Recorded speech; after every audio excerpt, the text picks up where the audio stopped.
Hai semua, selamat datang di video kami dari kelompok Eldora yang berjudul Semangat Belajar Meningkatkan Mutu Pendidikan. Yuk kita saksikan video selanjutnya dari kelompok kami.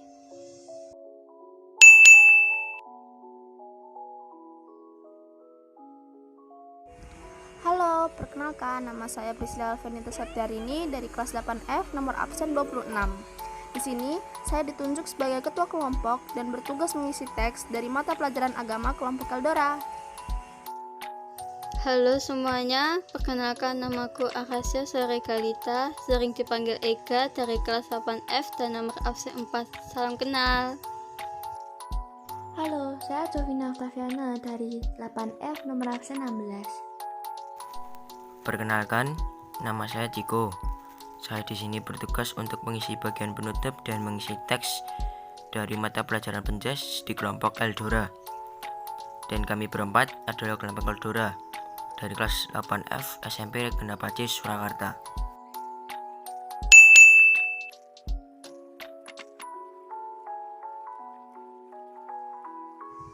Apa sih yang disebut Merdeka Belajar?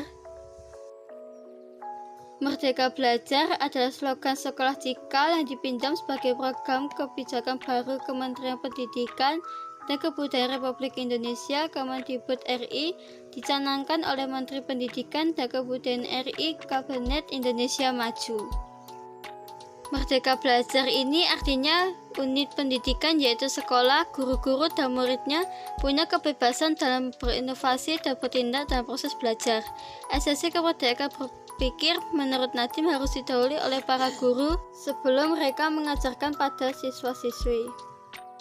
Nadiem menyebut dalam kompetensi guru di level apapun tanpa ada proses penerjemahan dari kompetensi dasar dan kurikulum yang ada, maka tidak akan pernah ada pembelajaran terjadi. Menyikapi hal itu, Nadiem pun membuat gebrakan penilaian dalam kemampuan minimum meliputi literasi, numerasi, survei karakter, dan survei lingkungan belajar. Menteri Pendidikan Nadiem Anwar Makarim mengatakan bahwa slogan Merdeka Belajar justru diadakan karena nyatanya pelajar di Indonesia belum merdeka. Itu bentuk aspirasi kami untuk memerdekakan penerus bangsa, untuk memerdekakan kesempatan ekonomi mereka setelah keluar dari sekolah dan masuk ke dunia kerja. Memerdekakan guru terkait apa yang terbaik dalam kompetensi dan minat siswa, memerdekakan inovasi dan hal baru, terangnya melalui konferensi pers virtual.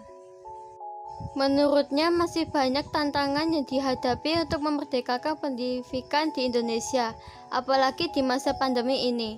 Mewujudkannya begitu sulit, pembelajaran saja merupakan suatu tantangan yang luar biasa, tapi ada berbagai macam kemerdekaan yang telah diimplementasi pada masa pandemi ini. Salah satu contohnya adalah memerdekakan channel untuk mengakses pendidikan, kata Nadiem. Dengan kata lain, saat ini pelajar di Indonesia telah menjalani kemerdekaan dalam belajar.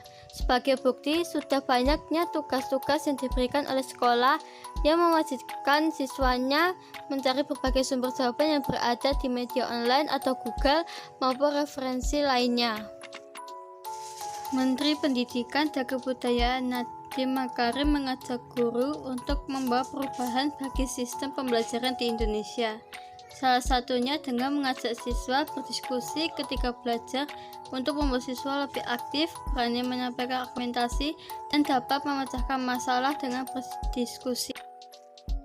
Namun, meskipun memiliki tujuan yang baik, program belajar belum sempurna untuk dilakukan.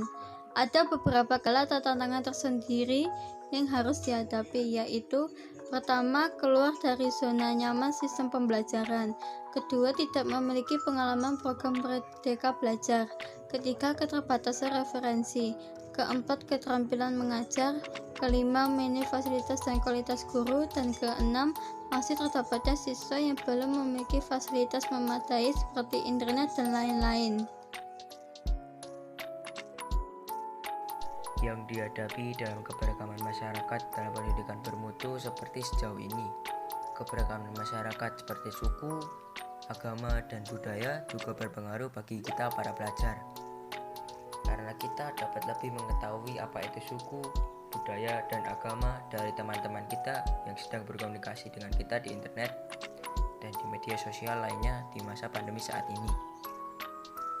Banyak masalah yang dihadapi saat seperti ini, seperti masih banyak orang suka mempersalahkan ras, mengajak teman yang berbeda agama, suku, dan adat saat mereka mengungkapkannya. Cemburu di media sosial dan lain-lainnya yang dilakukan anak-anak di media sosial lainnya yang mengucapkan hal ini menjadi tantangan bagi kita sebagai siswa sekolah. Apabila hal ini tidak diantisipasi dengan bekal pendidikan PPKN yang baik, maka akan berdampak buruk bagi keberlangsungan toleransi dalam sekolah maupun pergaulan di luar sekolah. Yang dihadapi dari sisi teknologi dalam pembelajaran saat ini adalah Nizam menjelaskan masa pandemi ini dapat melatih serta menanamkan kebiasaan menjadi pelajar mandiri melalui berbagai kelas daring atau webinar.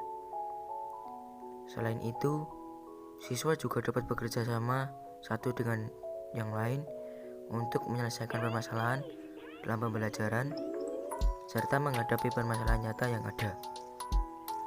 Ia pun menambahkan bahwa situasi ini bukan hanya menjadi tantangan bagi siswa, namun juga bagi para dosen dalam menyampaikan edukasi, di mana para dosen perlu memastikan bahwa siswa memahami materi pembelajaran. Pembelajaran daring menjadi tantangan bagi dunia pendidikan dengan situasi Indonesia yang memiliki ribuan pulau. Bagaimana teknologi dapat digunakan? Bagaimana penyediaan akses internet? Sering koneksi internet jelek dan buruk pada daerah-daerah terpencil di mana barang elektronik tanpa akses internet menjadi suatu kemewahan. Ini merupakan tantangan bagi semua pihak. Saat ini kita harus bekerja keras bersama bagaimana membuat teknologi menjawab permasalahan nyata yang terjadi pada mahasiswa dan pelajar yang kurang beruntung dalam hal ekonomi maupun teknologi yang berada di daerah-daerah terpencil. Yang dihadapi dalam kebugaran jasmani di dalam pembelajaran yang berbuntu seperti sejauh ini, guru penjas juga masih kebingungan dalam memilih dan memanfaatkan platform teknologi atau online learning yang dapat memenuhi pengajaran pendidikan jasmani. Keterbatasan ekonomi dalam pembelian kuota atau paket data dan fasilitas peralatan yang dimiliki siswa tidak dapat dipungkiri bahwa terdapat juga guru penjas yang tidak mampu memanfaatkan media mengajar elektronik berbentuk hardware dan software dengan baik atau gaptek. Kemudian akses internet yang terbatas di tiap-tiap wilayah guru dan siswa itu berdomisili. Hal ini harus betul-betul menjadi tugas bagi seluruh pemerhati pendidikan jasmani, terutama bagi guru pendidikan jasmani untuk bekerja sama menyosialisasikan dan mengupayakan jalan keluar dari tantangan di masa pandemi yang kita hadapi ini demi keberhasilan program pendidikan jasmani. Salah satu tindakan Yesus dalam mewartakan kerajaan Allah adalah saat Ia membangkitkan Lazarus. Hati Yesus sangat maskul oleh penderitaan manusia, dan Ia melakukan aksi nyata dengan membangkitkan Lazarus. Tuhan Yesus membuat orang-orang dalam peristiwa itu merasakan kasih Allah yang hadir langsung membawa perubahan nyata dalam hidup mereka. Hal yang baik itu tidak hanya diajarkannya, tapi ditunjukkannya. Nah, kita bisa melakukan hal yang baik seperti tindakan Yesus. Contoh, tidak mudah menyerah dan merasa gagal saat kita tidak bisa mendapatkan nilai yang kita inginkan. Kita bersyukur karena telah mengerjakan tugas dan diberi kelancaran saat mengerjakan tugas. Membantu teman kita yang tidak paham tentang apa yang guru jelaskan dan selalu jujur serta ikhlas saat membantu mereka. Apa argumen masalah merdeka belajar? Merdeka berarti bebas dari perhambaan, penjajahan, dan sebagainya. Tidak terkena atau lepas dari tuntutan dan tidak tergantung kepada orang atau pihak tertentu. Yang artinya merdeka belajar adalah unit pendidikan, yaitu sekolah, guru, dan muridnya pun kebebasan dalam berinovasi dan bertindak dalam proses belajar. Contohnya seperti ujian nasional akan digantikan oleh asesmen kompetisi minimum dan survei karakter. Selain meningkatkan cara berpikir anak, dengan membebaskan anak untuk belajar di luar kelas akan membentuk karakter siswa supaya lebih mandiri dalam bersikap, bergaul, dan lebih berani dalam mengutarakan pendapatnya. Siswa akan bebas berinovasi tidak terpaku pada aturan-aturan yang mengikat dan mengekang pikiran kritis mereka. Dengan membiarkan mereka bebas dalam bereksplorasi, siswa akan mendapatkan wawasan baru dan baik dari guru ataupun dari lingkungan sekitar. Apa yang menjadi argumen masalah teknologi di era sekarang? Pandemi COVID-19 merupakan tantangan bagaimana kita menyikapi dalam melaksanakan kegiatan pembelajaran, karena pola pembelajaran pada era pandemi ini menggunakan daring. Bagaimana pembelajaran dapat berjalan lancar dan sukses di era pandemi ini? Perkembangan pada teknologi pada zaman era modern ini sangatlah pesat. Saat ini, teknologi telah memberikan banyak manfaat dalam hitungan tahun, bulan atau hari, melainkan jam, bahkan menit atau detik, terutama berkaitan dengan teknologi elektronia. Manusia sebagai pengguna teknologi yang ada saat ini maupun perkembangan teknologi selanjutnya. Apa argumen masalah di bidang olahraga? Mengemari berbagai jenis bidang olahraga serta membiasakan diri untuk berolahraga sangat penting untuk kesehatan manusia. Tapi karena kurangnya animo atau minat dan apresiasi masyarakat terhadap olahraga, masyarakat lebih memilih bidang lain untuk dikerjakan. Banyak para peminat yang berumur 10 tahun ke atas mengalami penurunan dari waktu ke waktu. Yang pada tahun 2003 ada sekitar 25,4%, turun menjadi 21,8% di tahun 2008. Apa argumen masalah tentang kerajaan Allah? Tuhan Yesus mau bergaul dengan wanita-wanita yang dianggap sebagai penggoda oleh masyarakat Yahudi. Tuhan Yesus juga mau bergaul dengan Zakheus dan Lewi pemungut cukai yang dipandang orang Yahudi sebagai orang berdosa. Tuhan Yesus selalu mendekati orang-orang berdosa yang orang-orang di masa itu berusaha untuk menghindar. Merdeka belajar adalah solusi yang tepat untuk membentuk karakter siswa agar lebih mandiri dan lebih berani. Siswa seharusnya diberi kebebasan dalam berinovasi, karena itu akan membuat mereka terlepas dari kekanan pikiran kritis. Siswa harus mendapat wawasan baru dan juga harus mengetahui serta beradaptasi dengan lingkungan sekitar. Cara mewujudkannya adalah dengan cara membiarkan mereka bebas bereksplorasi. Dan jika kita memiliki masalah yang membuat kita berpikiran sedih, kita bisa mengatasinya dengan berdoa kepada Tuhan, bersyukur, dan membantu teman kita jika ia membutuhkan bantuan dari kita. Pembelajaran teknologi adalah solusi yang tepat untuk membuat semua siswa-siswi di sekolah yang menggunakan HP untuk sekolah agar mereka bisa lebih mengerti cara penggunaannya. Dan saat ada tugas yang mungkin siswa-siswi sekolah lain tidak bisa mengerti untuk mengerjakan teknologi sekolahnya, siswa-siswi sekolah yang diajarkan teknologi dengan baik bisa dengan mudah mengerjakan tugas. Membuat acara olahraga yang sudah dikemas dengan baik dan menarik, seperti gerakan memasyarakatkan olahraga dan mengolahragakan masyarakat, adalah solusi yang tepat. Artinya, seluruh masyarakat mengenal dan menggemari berbagai jenis olahraga serta mampu membiasakan diri untuk berolahraga. Partisipasi masyarakat mengikuti olahraga semakin meningkat yang ditunjukkan dengan peningkatan partisipasi masyarakat pada Indeks Pembangunan Olahraga yang bisa disebut SDI.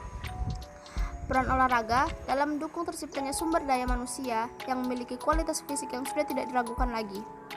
Dan selain bermanfaat untuk jasmani, olahraga juga berperan dalam pengembangan karakter bangsa.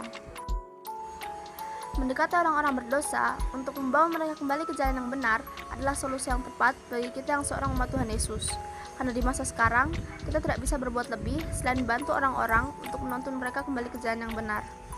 Mereka mungkin akan menolak, tetapi kita bisa meyakinkan mereka dengan memberitahu bahwa kembali mengikuti Tuhan Yesus adalah pilihan yang tepat dan akan membuat hidup mereka lebih baik. Sebagai pemuda Indonesia, memegang peran penting dalam memperjuangkan kemerdekaan belajar melalui ide dan gagasan mereka. Ini yang menjadi titik awal semangat kita sebagai para pemuda untuk bersatu memperjuangkan kemerdekaan belajar. Ini yang menjadi tugas kita, para pemuda, untuk bisa menghadapi tantangan tersebut dengan melanjutkan semangat mimpi kita. Ayo kita meningkatkan literasi, terbuka dalam menerima berbagai pemikiran dan pengalaman baru, berkontribusi memajukan semangat belajar dengan menjadi relawan dan menjadi pengguna internet dan sosial media yang baik. Dengan kita melakukan ini, maka akan tercipta keadilan dan dapat memecahkan masalah. Oleh karena itu, pandemi COVID-19 merupakan tantangan bagaimana kita menyikapi dalam melaksanakan kegiatan pembelajaran. Karena pola pembelajaran pada era pandemi ini menggunakan daring. Kita dituntut untuk dapat mengondisikan semisal kendala internet atau jaringan yang tidak lancar. Ada yang tidak memiliki akses internet atas terjadinya fenomena ini. Bagaimana pembelajaran dapat berjalan dengan lancar dan sukses di era pandemi ini? Perkembangan teknologi pada zaman era yang modern ini sangatlah pesat. Saat ini, teknologi telah memberikan banyak manfaat bagi kita dalam kemajuan di berbagai aspek. Dengan meminjam HP ke teman yang tidak memiliki HP, jika kita memiliki satu elektronik yang tidak dipakai oleh kita. Selalu semangat saat belajar, walaupun virtual karena di masa pandemi ini. Dan kita selalu harus bersyukur kepada Tuhan karena telah membantu kita mengerjakan tugas. Kita sebagai pelajar Indonesia harus bisa mengajak masyarakat untuk mendukung dan menyukseskan program Merdeka Belajar agar membantu mencegah perubahan iklim dengan cara mengubah pola pikir tentang pendidikan dan cara belajar. Baik cara belajar orang tua maupun cara belajar anak-anak. Di antara kita saat ini mungkin masih ada yang menerapkan cara lama untuk mendidik anak. Seperti menuntut mereka yang selalu mau dan setuju dan menuruti semua kemauan kita. Anak-anak tidak diberi kesempatan untuk bertanya dan memutar pendapat dan gagasannya. Kita tidak bisa lagi menerapkan pola semacam itu. Maka dari itu, kita selalu harus mensupport agar bisa memerdekakan semangat belajar anak. Sekian dan terima kasih.